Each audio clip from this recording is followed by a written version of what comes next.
Bonjour à tous et bienvenue dans cet épisode numéro 4 du journal de ma bourse. Tout d'abord, si vous n'êtes pas abonné, je vous suggère de le faire et d'activer la cloche pour être prévenu lorsque je sors une nouvelle vidéo. Je voulais aussi en préambule remercier Agathe que j'ai vue hier et qui m'a dit que je passais bien à l'écran. Donc merci à elle, c'est très gentil, ça m'encourage à continuer. Alors, sans plus attendre, qu'est-ce qui a retenu mon attention ces 2 dernières semaines? Alors, je parle des 2 dernières semaines parce qu'il n'y a pas eu de journal de ma bourse la semaine dernière, parce que la semaine dernière, j'ai fait la vidéo, bilan de mon PEA, après 2 ans. Ça fait 2 ans que j'investis, sur mon PEA. Donc, la semaine dernière, c'était l'anniversaire de mon PEA, les 2 ans de mon PEA. Donc, j'ai fait une vidéo spéciale récapitulative. Si vous ne l'avez pas vue, je vous encourage à aller le faire. Comme ça vous permet de mieux comprendre mon passé, mon historique et mon profil d'investisseur. Comme ça, vous pouvez mieux vous faire une idée des choses que j'aborde et qu'est-ce que je retiens moi, pourquoi je les retiens et de quoi je parle. Donc, ces 2 dernières semaines, qu'est-ce qui s'est passé? Je vais commencer par la semaine dernière. La semaine dernière, il n'y a pas eu beaucoup d'activités, je n'ai pas retenu trop de choses. Il y en a 2 quand même que j'ai retenues. Il y a tout d'abord Alstom qui est sorti du CAC 40. Alors ça, je parlais déjà de Alstom dans plusieurs précédentes vidéos en expliquant que je ne voulais pas investir dans des groupes qui étaient impliqués avec l'État, donc comme Alstom, et on voit donc qu'Alstom a des mauvais résultats, je l'avais déjà dit.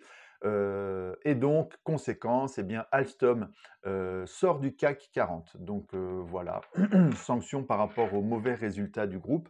Et qui est-ce qui revient à la place? Donc il y a un switch, c'est Accor. Donc il y avait déjà eu l'échange là en 2020, je crois. Accor était sorti pour faire entrer Alstom. Eh ben, ça n'a pas été de longue durée. Donc Alstom ressort, Accor revient.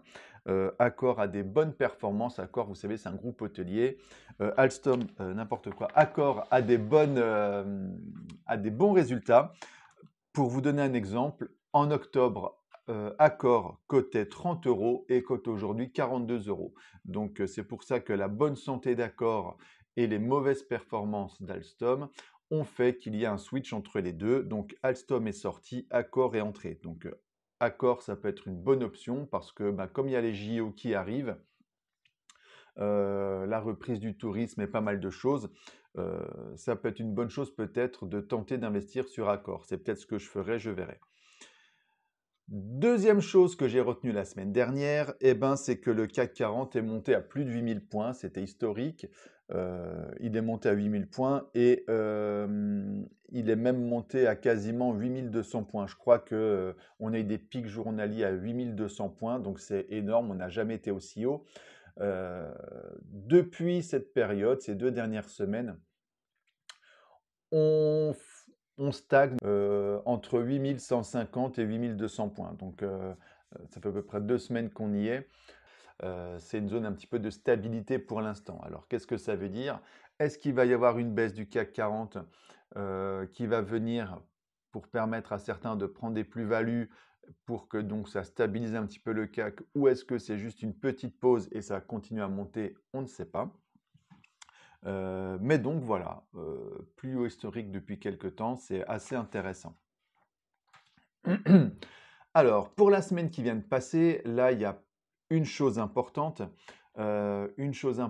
enfin, qui est intéressante à retenir, c'est Kering. Kering, pour ceux qui ne connaissent pas, c'est un groupe de luxe comme LVMH par exemple, sauf que Kering, c'est le groupe qui détient Gucci. Gucci, c'est la marque italienne. Et Kering est en difficulté parce qu'il y a une baisse de l'activité en Asie sur tout le produit du luxe. Donc ça se traduit par les spiritueux. Par exemple, c'est pour ça que on a des baisses du cours des spiritueux. Donc comme Rémy Cointreau a beaucoup baissé parce que Rémy Cointreau est exposé à 30% en Asie, dans Chine même je crois. Il y a Pernod Ricard aussi qui a baissé parce que c'est pareil. LVMH aussi baisse un tout petit peu, mais bon, LVMH est beaucoup plus diversifié, autant dans beaucoup de marques, beaucoup de secteurs et beaucoup de secteurs géographiques, donc LVMH est beaucoup moins impacté, alors que Gucci enfin Kering, donc Gucci est beaucoup plus impacté par la baisse d'activité en Asie parce que Kering est beaucoup moins diversifié. 2023 a été une année difficile pour Kering et Kering a annoncé des mauvais résultats, un mauvais début 2024. Donc c'est suite à ces mauvaises annonces, cette mauvaise annonce de ce mauvais début 2024 qui a fait que le titre a pas mal chuté euh, la semaine dernière. Par exemple, pour que vous fassiez une idée, Kering en septembre 2021, donc ça fait pas très longtemps, hein, ça fait 2 ans et demi, en septembre 2021, Kering était à 800 euros et aujourd'hui, Kering est à 358 euros. Donc on peut voir euh, la grosse baisse de Kering. Euh, alors est-ce que c'est uniquement l'Asie qui pêche et qui fait baisser le cours? Je ne sais pas, je ne suis pas un spécialiste de Kering. Ce que je note, c'est que Kering, en fait, depuis plusieurs mois, baisse de manière importante. Donc il y avait eu un rebond en 2022 et on était passé de 450 à 600 euros. Donc ça a fait une baisse et ça avait remonté un petit peu, mais ça a redescendu de plus belle jusqu'à maintenant 358 euros. Euh, donc c'est la crispation en fait du marché autour de Kering et de Gucci en Chine qui a fait que le luxe a baissé un petit peu cette semaine. Alors, c'est pas grave pour beaucoup d'autres entreprises parce que les autres entreprises, c'est uniquement des petites inquiétudes. On se dit, tiens, Kering est en difficulté, la Chine consomme moins de Gucci, de trucs Kering, etc. Il y a des mauvaises prises de décision. Est-ce que ça peut impacter le luxe globalement?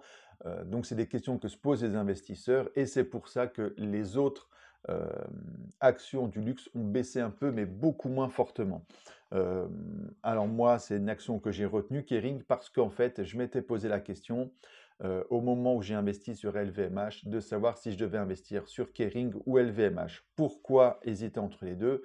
Eh bien parce que Kering est moins cher. Donc LVMH était assez cher. Moi j'ai acheté LVMH à 700 euros. 700 euros c'est beaucoup. Alors que Kering était beaucoup plus basse. Donc ça pouvait me permettre de faire un investissement moins important. Donc quand j'avais vu que Kering était moins diversifié que LVMH, parce que donc comme j'ai expliqué, Kering est exposé en grande partie à la marque Gucci, et ben je n'avais pas retenu Kering. Je m'étais dit, je préfère investir sur LVMH, même si l'action est plus chère, elle est plus diversifiée. Il y a beaucoup plus de marques, il y a beaucoup moins une marque importante dans le groupe. Alors donc on n'a pas euh, cet aspect-là sur LVMH qu'on a dans Kering, hein. Et donc, du coup, c'est pour ça que j'avais préféré, moi, investir sur LVMH. Donc là, bon feeling, bon sentiment, c'est ce qui fait que LVMH euh, est beaucoup moins chahuté en ce moment que Kering. Donc voilà. Après, est-ce que Kering va redresser et va remonter?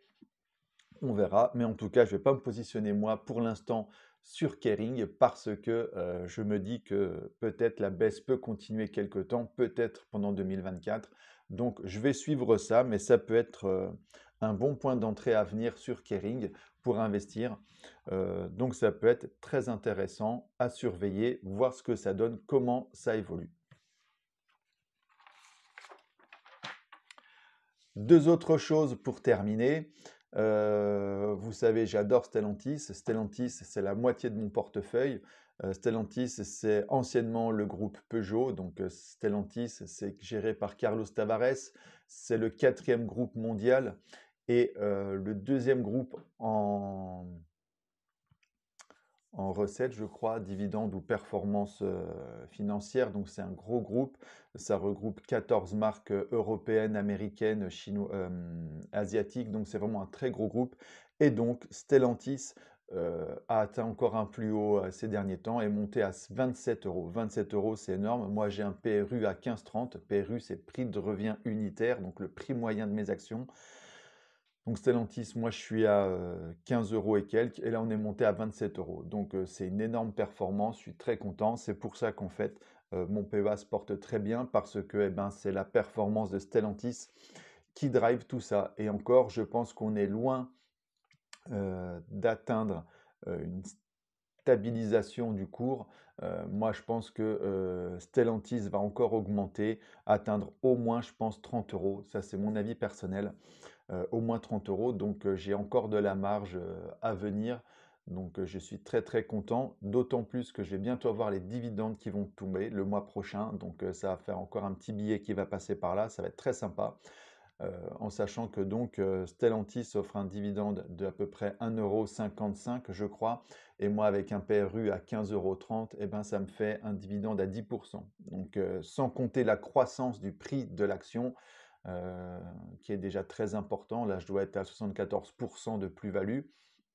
Je vais aussi avoir le dividende qui va arriver, donc c'est vraiment que du bonheur. Dernière chose, alors là, je ne suis pas impacté pour l'instant parce que ce n'est pas le marché sur lequel j'investis pour l'instant, mais je m'y intéresse déjà parce que ça va peut-être être l'avenir, enfin, ce qui va arriver bientôt, c'est-à-dire que là, je vais parler de Tesla. Tesla, donc c'est une action américaine. Je ne suis pas investi pour l'instant encore dessus. Je vais peut-être le faire bientôt quand j'aurai ouvert mon compte titre, mon CTO. Donc ça, j'attends de le faire, d'avoir un peu de temps pour m'y intéresser et le faire. Mais donc, on voit que Tesla euh, baisse. Alors Tesla, pour ceux qui ne connaissent pas, c'est des voitures électriques, mais pas seulement.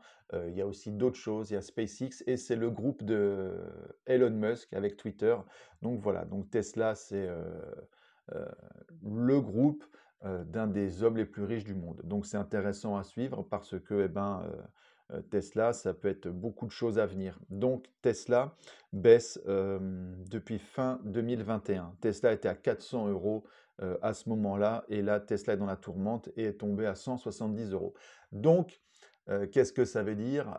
Est-ce que Tesla est fini? Non. Les voitures électriques, peut-être pas, mais Tesla est dans la tourmente. Donc, ça peut être intéressant de commencer à surveiller parce que peut-être que quand je rouvre mon CTO, eh ben, je m'intéresserai à Tesla pour entrer à des prix intéressants.